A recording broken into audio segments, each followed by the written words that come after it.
Hello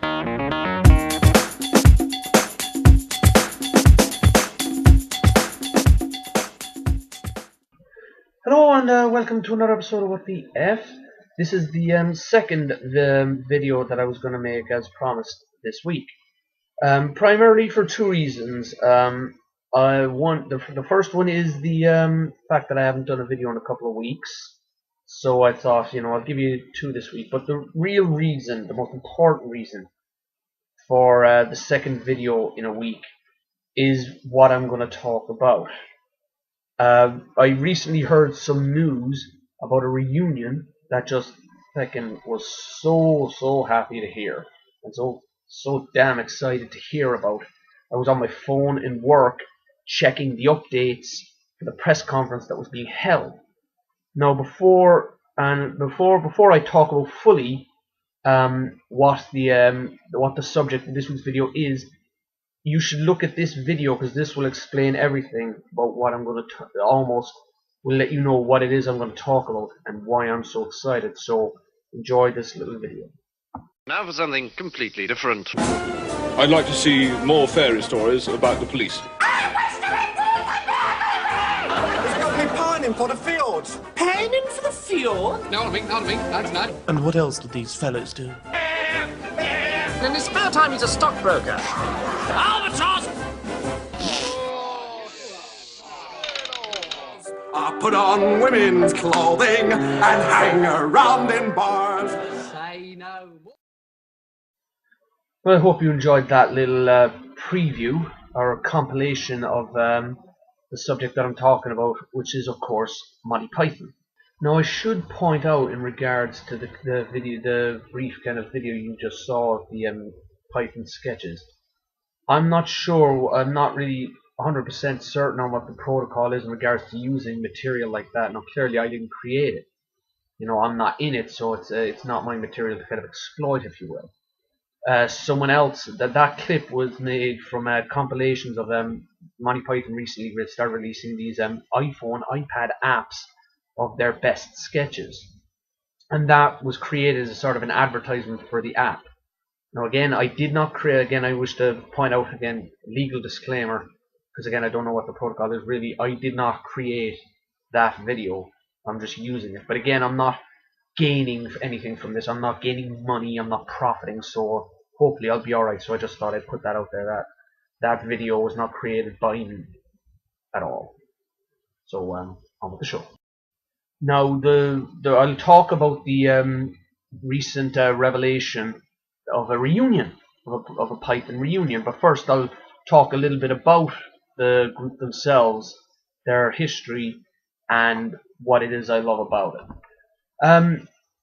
Well, first and foremost, the Monty Python team are consisted of 6 guys who were, and their names were John Cleese, Graham Chapman, Eric Idle, Michael Palin, Terry Gilliam, and Terry Jones, and they all came from they're all English, with the exception, actually, sorry, of Terry Gilliam, who's the only non-Briton. He's an American, and 5 of the Pythons came from an English background, like John, Graham, Eric, Michael, and Terry Jones.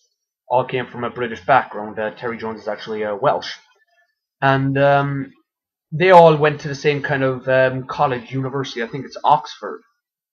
And, they all worked together they used to be in this famous comedy troupe back in those days in the late 50s, early 60s called Footlights.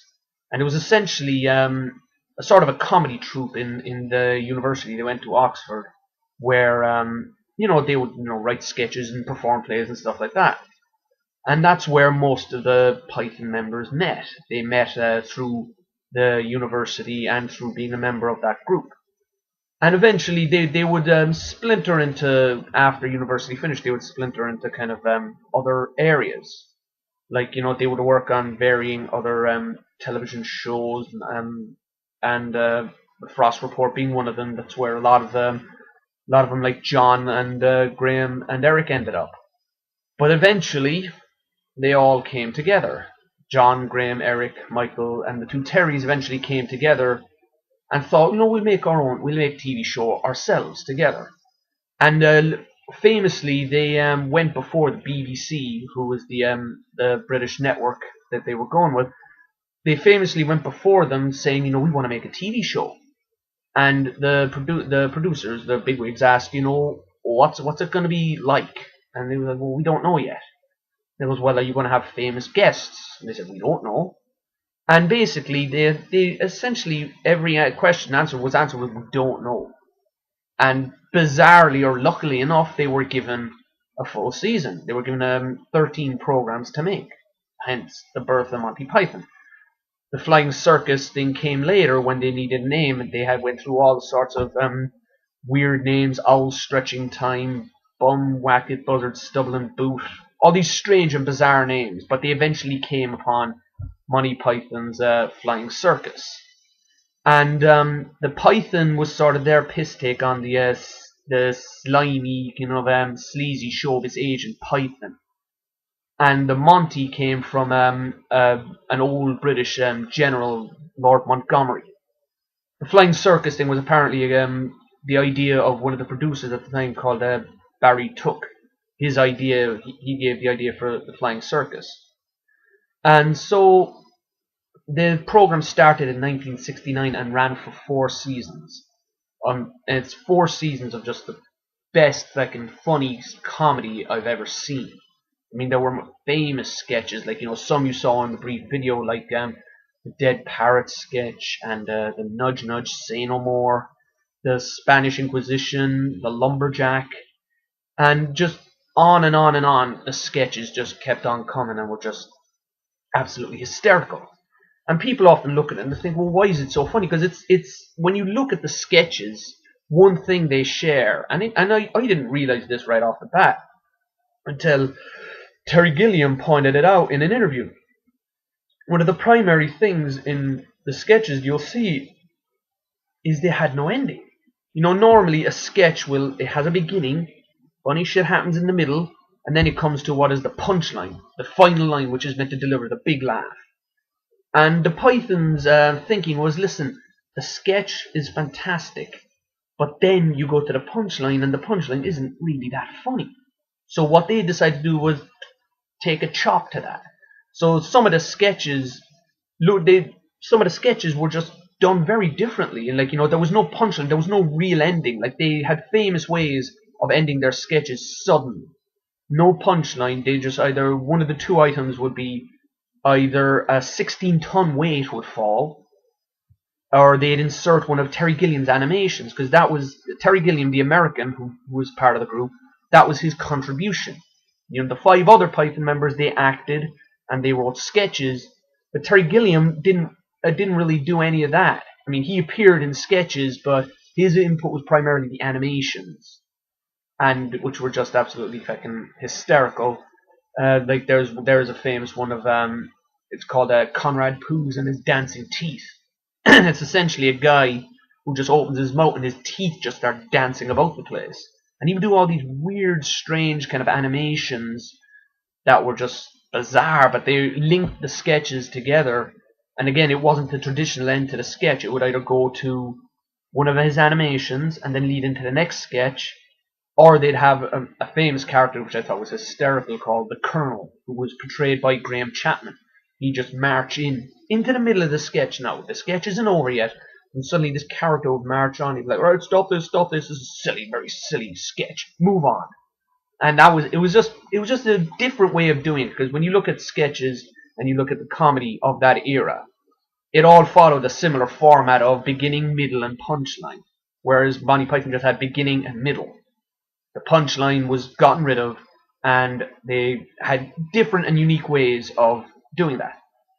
So they went on like that, writing brilliant sketches, filming 3 seasons with the complete group, but then John Cleese left at the end of season 3. His beef was, and I suppose maybe it's true. Like, when you're innovating in something, because that's what they wanted to do. They wanted to make a comedy show that wasn't like anything anyone had ever seen. And when you do it for so long, and it becomes so popular, when the bigwigs in other TV channels see it, they're like, well, they're doing it. Why don't we do it?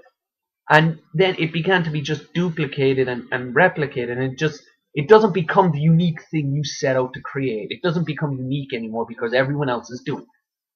And John Cleese just felt that they were getting repetitive and it just wasn't doing it for him anymore. So he left. And season 4 went on without him. Some brilliant sketches in season 4. But sadly, that's where the TV show ended. But by that time, Python had started to build up a big following because it was just such great comedy. And eventually they thought, well, why don't we push this in America? How are we going to do this? We can push something like this in America. So the first movie they ever made, I mean, everyone remembers like the Holy Grail, like Brian all that, but the first film they ever made was a movie that was primarily made for America. And the movie was called And Now for Something Completely Different, which was the catchphrase of a character John Cleese would play at the start of every episode. You'd see this character in a tuxedo sitting behind the desk just going, and now for something completely different. So that was the name of the first movie, and that movie was made in 1971. And it was basically primarily to pimp him in America because they wanted to promote Python in America, because sometimes European humor doesn't go down well in America. They don't get it. They think it's either too abrasive, it's too forward, or I don't know what it is, to be honest with you, but they don't get most of the time. But something about Monty Python appealed to Americans, and they got it. So they made this movie to kind of release it in America and say, look, this is what we do. It was basically a compilation of their best sketches. They refilmed them. They look different from the TV series. But they just decided to do this. They did it. And it was just fantastic. It worked out very well. It's a good movie, primarily because it's their best sketches. It consists of the self-defense against fresh fruit, the nudge nudge say no more, and the upper class twit of the year. And these are again, these are some of their best sketches, and that was the agenda. Let's promote ourselves by showing the best of what we can do. And it worked out well, because they went on to do, as we all know, went on to make more movies. And the first movie after that, their first big movie, I would say, because again, the first one was made primarily just to promote them abroad. It wasn't a movie in the strictest sense of how Holy Grail and Life of Brian was. But the movie after that just really cemented it, and it was Monty Python and the Holy Grail. Now, most people have heard of the Holy Grail. They know the Arthurian legend of they went looking for this cup that Jesus used at the crucifixion or something. It was used to catch his blood. Most of us know it from the Indiana Jones and the Last Crusade. That's what Indiana Jones was looking for. But this movie, The Holy Grail, basically was their take on the old Arthurian legend with their typical Python humor. And it was hysterical. I mean, the opening scene of that movie is like a misty field. And suddenly you hear, clop, clop, clop, clop, clop, clop, clop, clop, horse hooves. And you think, right, someone's come marching in on a horse. And what is it you see? Graham Chapman, who played King Arthur, just miming like this, riding a horse. And behind him is a guy clapping with coconuts. Which Eric Idle still maintains that the reason they did that was their budget didn't allow for horses. Now, I don't know if that's true or not, but either way, it was hysterical, because all of the knights of the Round Table would have a guy behind them with coconuts, just marching along. And it was just a hysterical movie. I mean, because the movie consists of, he meets his knights, he meets Sir Bedivere, because a crowd were going to burn a woman for being a witch, so he decides to weigh her, and if she's the same weight as a duck, she's made of wood, and therefore can be burned. I mean, that's strange logic, but that's their humor. And then there's famous parts of the movie, like the French Taunter, where they come across a castle loaded with French knights who just proceeds to belittle and mock them. And then they all go on their separate quests for the Holy Grail. You have Michael Palin, who ends up in the famous Castle Anthrax. And Michael Palin is Sir Galahad, the pure. He's a vow of chastity, and he ends up in this castle with these beautiful women. And he's very resistant at first. He's like, no, I am sworn to chastity, I cannot. But then he finds out that they have very unusual methods of punishment for when they're being naughty. Like, for instance, they said, "Oh, we've been naughty, you must punish us, you must spank us. And then after spanking, we must have the oral sex." And that's when he cracks. He's like, "Oh, well, I could stay a bit longer." But then, unfortunately for him, Sir Lancelot shows up and proceeds to, quote-unquote, rescue him. And he's like, "No, no, please, leave me here, I can handle them." And he just yanks him away from that. And there's again Eric Idle, who played Sir Robin, comes across a three-headed knight who proceeds to kind of threaten him. And Sir Robin is famously a coward, and he has his minstrels with him who sing songs about how brave he is. But the second he does a runner, they're like, "Oh, brave Sir Robin ran away," and he's just hysterical. He's like, "No, I didn't run away." I could go on for ages, I'm already rambling already. But it consisted of all stuff like that, and it was just a brilliant movie, which ended up actually being financed by some pretty big wigs, which shows the confidence people had in it. Like some rock stars essentially financed the Holy Grail. Rock stars like fucking Pink Floyd, Jethro Tull, and even bigger Led Zeppelin all contributed money so they could make the movie. The movie ended up being directed between the two Terrys, Terry Gilliam and Terry Jones. And that came out. The movie came out in 1974, and it was really their first solid movie, and it was just a fucking platform to go on to better things. So then they followed that up. I think it was in about 5 years, in 1979, when they famously came out with what I believe their best movie, and that's Life of Brian. And it was just, again, I've rambled enough about fucking Holy Grail. I could go on for fucking ages about bloody Life of Brian. It's basically, for those who don't know, most people do. It's their take on the story of, not even necessarily the story of Jesus. It's set in biblical times, and it centers around a character called Brian Cohen, who was portrayed by Graham Chapman. And through a series of unfortunate circumstances, people end up thinking he's the Messiah. They keep mistaking him for the Messiah. Like at the start of the movie, the three wise men mistakenly show up at his crib, give all the gifts to his mother, and then they leave, but they realize the mistake they've made, so they march back in, take the gifts back, and then they go to Jesus. And then it cuts out like that. I mean, Brian's life parallels Jesus. They exist in the same time period, but it's not necessarily about Jesus. Like there's the scene with the Sermon on the Mount where Jesus is talking to the masses, and Brian is in the crowd with his mother listening to all this.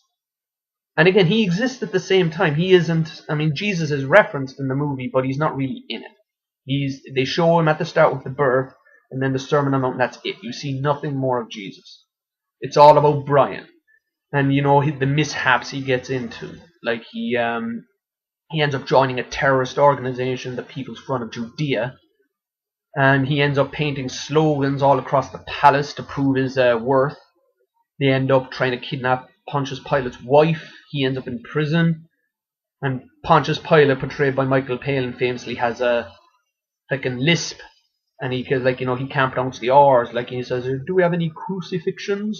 And it's just like that. And there's a brilliant hysterical scene where everyone around Pontius Pilate is stifling the urge to laugh whenever they hear him speak, because whenever he speaks, they find that funny. It's just hysterical. You see the knights just going, and they know they laugh, they're screwed. So they're struggling not to laugh.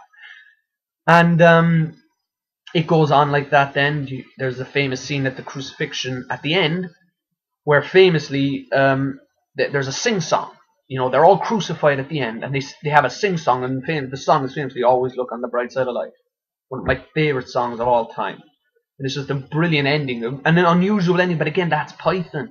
They always go for the weird, the bizarre.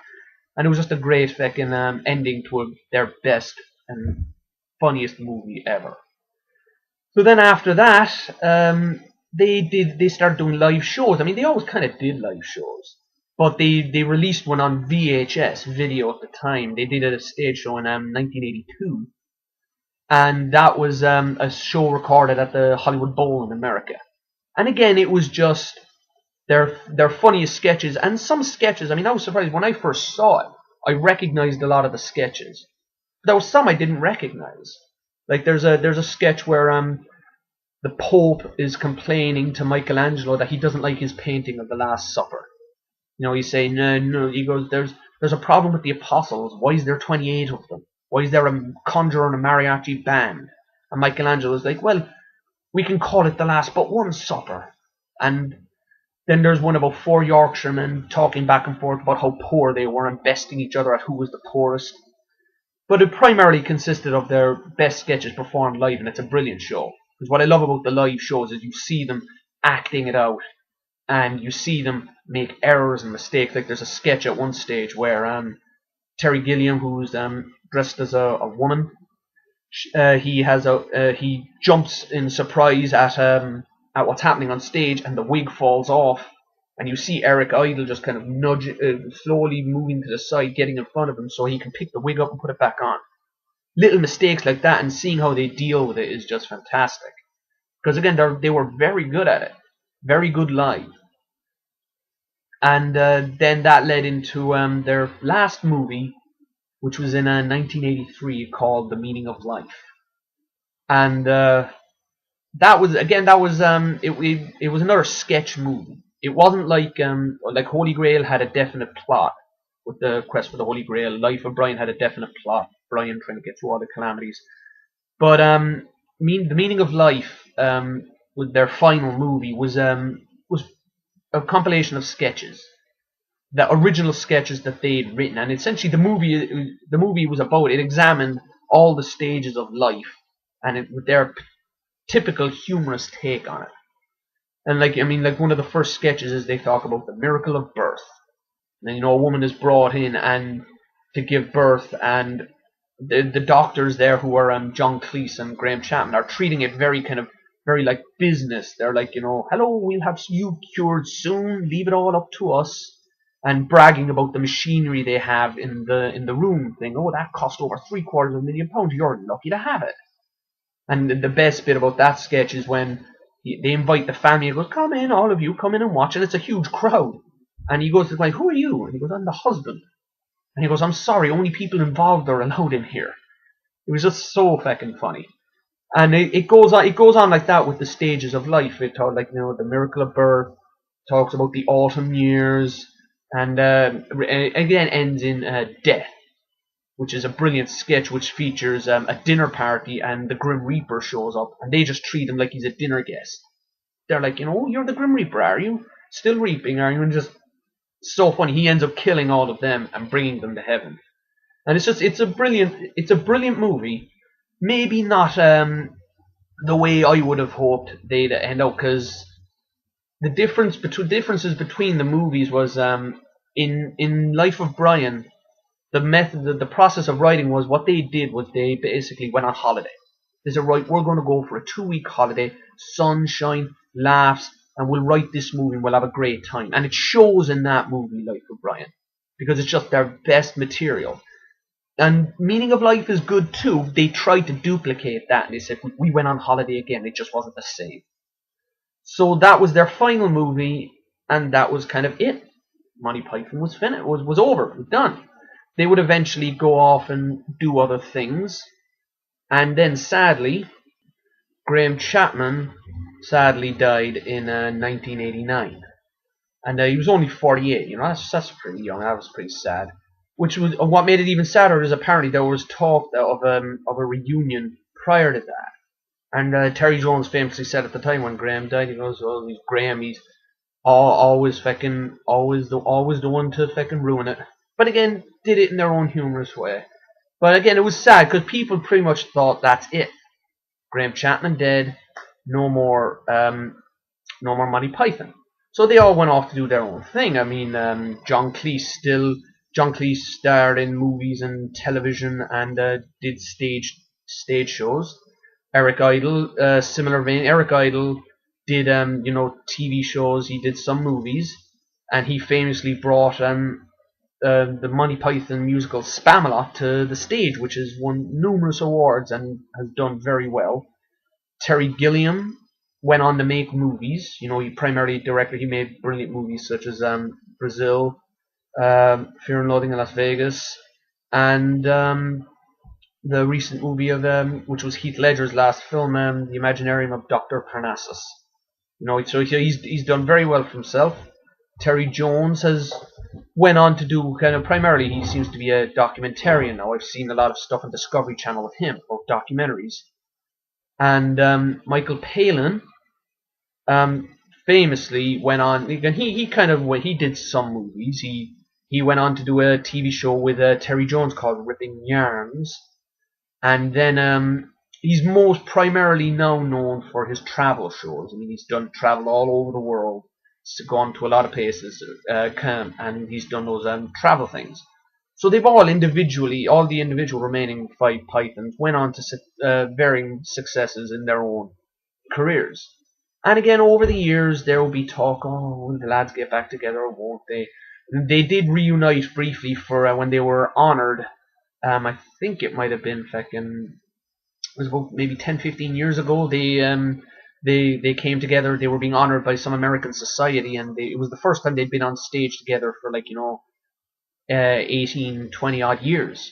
And they just talked about the history and talked about the past and the sketches, and they were all, and again inevitably they were asked, well, what's the future hold? And for the 30th anniversary of Monty Python, they did do something. They did this little. There was a night of Monty Python television on BBC, and they did these little sketches. Nothing on the caliber of what they'd done in the past, but these tiny sketches they did, and it was good. But again, it wasn't the reunion everyone had hoped to see. And then for a long time afterward, things just went kind of quiet. They went on with their careers, and then the recent revelation, which is what made me want to do this video. There had been talk for a long time of maybe they'll reunite, maybe they won't. There was always hope, but that hope was given absolute solid fact recently when Eric Idle posted a picture on Twitter of all 5 of the surviving Pythons in the same room, just around a table, like they were talking about something. Like it looked like a meeting. So people were like, "Oh, what's this?" And basically, it was announced that the 5 remaining Pythons we're going to have a press conference, and we're going to announce something big, something new. And Jesus, so how excited I was about that. I mean, if it was an announcement of, we found some missing sketches, we're going to release them on DVD. That would have I would have loved that. But mostly people, I think, expected what they were going to announce, which was they were getting back together. And that is what they announced. They came on to the stage for the press conference and just said, "We're back. We're going to do a show." And the details they've said so far is it's going to be a live show, because that's what people were on about. They were expecting, are they going to announce a movie? Are they going to do a live show? Are they going to do a one-off gig? What are they going to do? Are they going to do a tour? There was all this speculation, but the information they said at the press conference was they're going to do a live show in 2014 in the O2 Arena in London on July the 1st. And it's essentially what they said is it's going to be a live show, and again, the only speculation now is what they're going to call it. I mean, there are 2 names I've heard is they're going to call it Monty Python Live, mostly.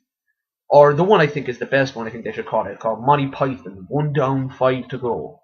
I mean, that sounds just typical of them, and that's just a funny quote. 1 down, 5 to go. And the details they've basically given is, so far, it's just going to be the 1 gig. Which basically means what they're going to do is we're going to do the 1 gig and see how it goes. And then we'll decide then if we do more, which they will. I hope they will, but I think they will, because again, the fans, Monty Python fans, comedy fans in general, have been waiting for a reunion like this for years. I mean, and it's strange that Graham Chapman isn't there. They've said he's going to be involved. They're probably going to use clips of him. So it's it'll be good, I think. I hope, because they've said people want to know what are they going to do with this live show, and they've said essentially it's going to be comprised of old material and new stuff, which again is exciting. They're going to get back together and write new stuff, new material, because they were always good writers. I mean, Eric Idle primarily wrote on his own. You had the team of John Cleese and Graham Chapman who wrote together. And then the two Terrys, they wrote, and the two Terrys did their own thing. That, like, you know, Terry Gilliam did the animations, and Terry Jones wrote with Michael Palin. So they had their own little cliques in the group, who would write with who. But it's just going to be fantastic because the sketches I've already spoken about, the material I've already spoken of. The caliber is beyond question. They're just funny and talented guys who know how to make people laugh. And that's pretty much all I know at this stage in regards to the live show. I mean, they'll announce more details as it comes close. Again, it's not till July next year. But I mean, one of the things I'm hoping for personally is, again, they say they're going to do the old material, which is good. But I hope they bring back some of the people like Neil Innes, who kind of was their musical man. And I remember in the Hollywood Bowl gig, for instance, he did a brilliant song called "How Sweet to Be an Idiot." You know, it was a nice little funny song, and he was good. So I hope they bring him back. They used him in the Holy Grail, and they would use him for music, for the funny music bits they would do. And the other one then is the honorary Python member, the seventh member of the group, if you will, which is a woman named Carol Cleveland. Now, throughout the history of the TV series, the female characters were primarily portrayed by the guys. But occasionally they would have a female part where, like, we can't pull this off. I need an actual woman for this. So they would call in Carol Cleveland, another American.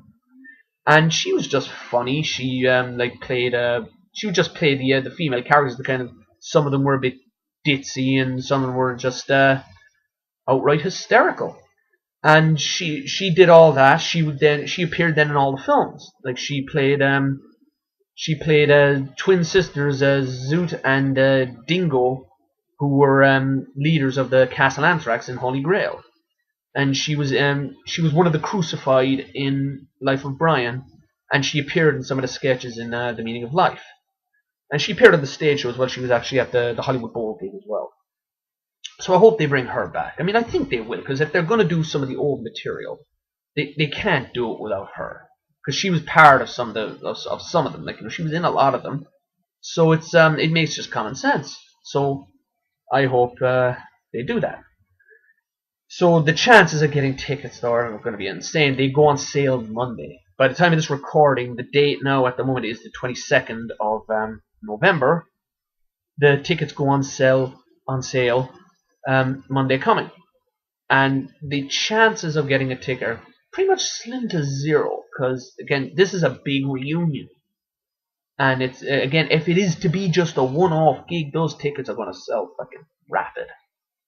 So I'm going to have to be vigilant, and I'm going to have to get in there well fucking early if I'm going to get a ticket, which I hope absolutely to do. And I'm glad, actually, of the date, because July 1st falls on when I have my 2-week break from work. They shut the factory down every July for 2 weeks, summer holidays. So, and it falls exactly on that. So I'm just, fingers crossed that I can get a ticket, because that would just be amazing. I would just be over the fucking moon about something like that. Right, well, I've ranted long enough on this. Again, I could have gone on for a hell of a lot longer. I could have described detail, blow by blow, everything about the movies. I know most of them by heart. But again, I try to keep these as short as possible, which is impossible for me because I talk a lot, as you can fucking see. But no, hopefully I'm back in the swing of things now. That's 2 videos this week. Next week I'll make another, and hopefully keep on a more regular schedule. So again, feel free to leave comments. Let me know what you think of this video. Let me know what you think of the reunion, Monty Python reunion. Maybe tell me some of your favorite sketches yourself. Again, at the end credits of this video, I have my Facebook, Instagram, Twitter, and all the social media that I'm involved in. The details are at the very end credits of this episode, at the end credits. So yeah, that's about it. I think I've taken up enough of your time. Thanks for watching, and I'll see you again soon. Bye bye.